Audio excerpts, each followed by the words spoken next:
Donc c'est-à-dire souvent dans l'église, il y a encore des gens qui peuvent avoir leur arrière-plan doctrinal, leur arrière-plan par rapport à leurs croyances, par rapport à leurs convictions religieuses. Ils sont en Christ, mais ils ont encore un arrière-plan doctrinal. Moi je crois que c'est...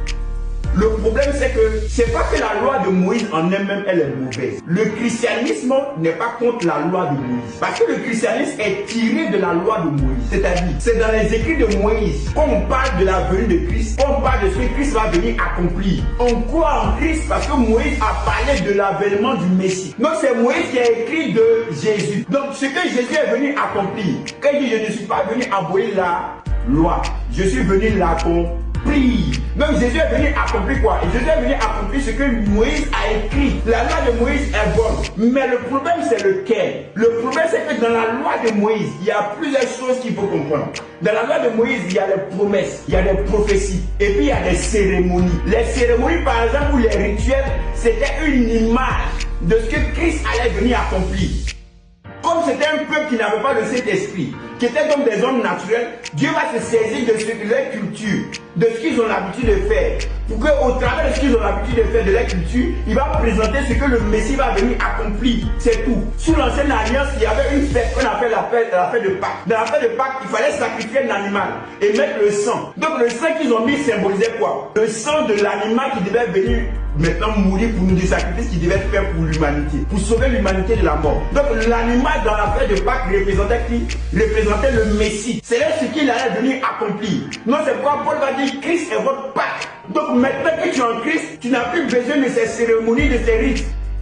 Le sabbat par exemple, c'était de mettre un jour à part. Et dans ce sabbat, c'était quoi? On préférait le repos. Christ va dire, venez dans moi, tout ce qui est fatigué, chargé, je vous donnerai du repos. C'est pourquoi il dit, le Fils de l'homme, mon Jésus, est maître du sabbat. Donc pour nous aujourd'hui, dans la nouvelle alliance, il y a un jour précis qui est notre jour de sabbat. Pourquoi? Parce que le sabbat c'est une personne, et cette personne c'est qui? C'est Christ. Christ est notre sabbat. Donc Christ constitue notre repos. Donc on ne doit plus s'attacher à ces choses-là, mais on doit s'attacher à la réalité. Donc tu ne peux plus te mettre encore sous la loi, dans le sens de sous les rites, les cérémonies. Ce qui est dans l'Ancien Testament n'est rien d'autre qu'une préfiguration, une image de ce que Christ allait venir accomplir, de ce que le Messie allait venir accomplir. Et le Messie a accompli ça parfaitement.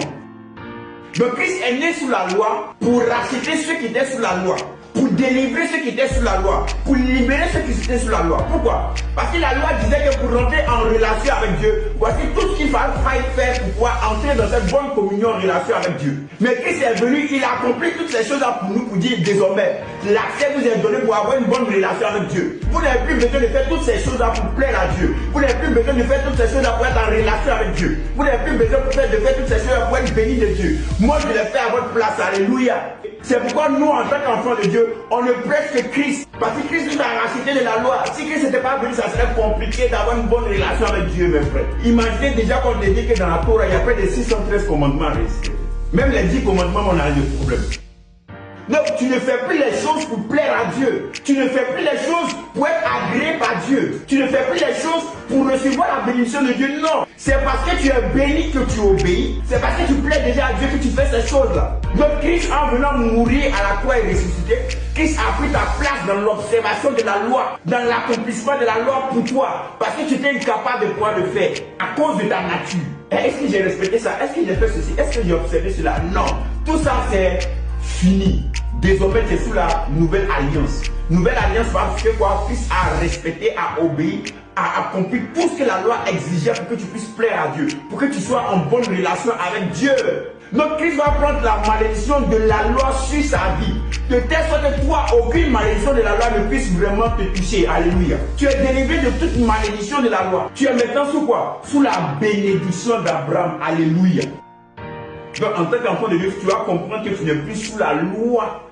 Donc à cause de ce que Christ a accompli cela, toi tu reçois maintenant le Saint-Esprit. Si tu as le Saint-Esprit, c'est-à-dire que tu es déjà sauvé. Si tu as le Saint-Esprit, c'est-à-dire que tu es déjà enfant de Dieu. Si tu as le Saint-Esprit, c'est-à-dire que tu es déjà réconcilié avec Dieu. C'est parce que tu as mis ta foi en Christ que Dieu t'a donné son esprit. Le Seigneur Jésus-Christ a payé le plus fort pour toi. Il a observé toute la loi pour toi.